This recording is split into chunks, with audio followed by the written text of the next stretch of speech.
Hi, I'm Megan, your Adult Services Librarian here at the East Morgan County Library, and I want to talk to you about media literacy. At this point, I think we're all familiar with the term fake news and have a general idea that it is dangerous. Even if we can't all agree on which news is fake, I think we can agree that this problem is not going away. So I'm here to help empower you. Let's discuss how we can defend ourselves against these fraudulent stories by equipping ourselves with the tools and skills we need to evaluate the information that we consume and share.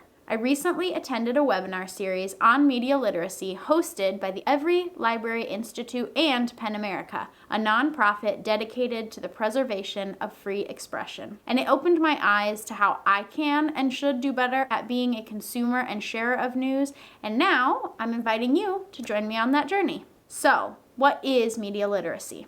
Dictionary.com defines it as the ability or skills to critically analyze for accuracy, credibility, or evidence of bias in the content that's created and consumed in various media, including radio and television, the internet, and social media. The Center for Media Literacy, an educational nonprofit, adds to the definition by including that media literacy builds an understanding of the role of media in society, as well as essential skills of inquiry and self-expression necessary for citizens of a democracy. Let's talk briefly about disinformation versus misinformation. Two terms you've probably heard before and that we are going to use quite a bit throughout this series.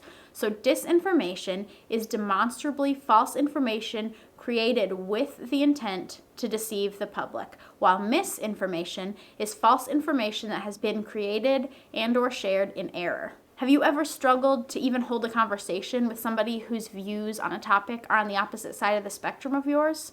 That's because disinformation creates a widening gap, causing us to literally live in different realities. We can't connect through discussion because we can't decide on what the facts actually are. PEN America's report, Truth on the Ballot, which you can find through the link I've included below, puts it this way.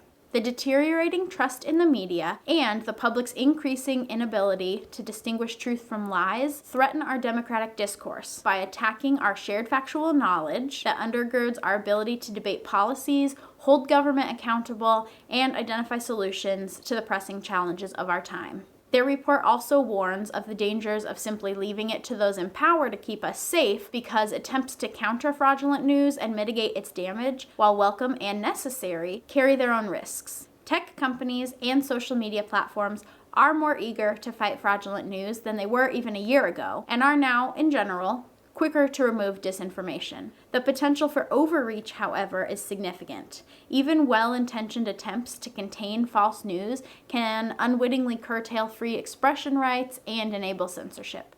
Are you well-versed in the policies, procedures, and levels of transparency employed by companies like Facebook? I know I'm usually quick to ignore notifications about policy updates in my social media world. Media literacy is our best defense against disinformation. Join me next time to talk about the history of disinformation and to look at a few recent examples.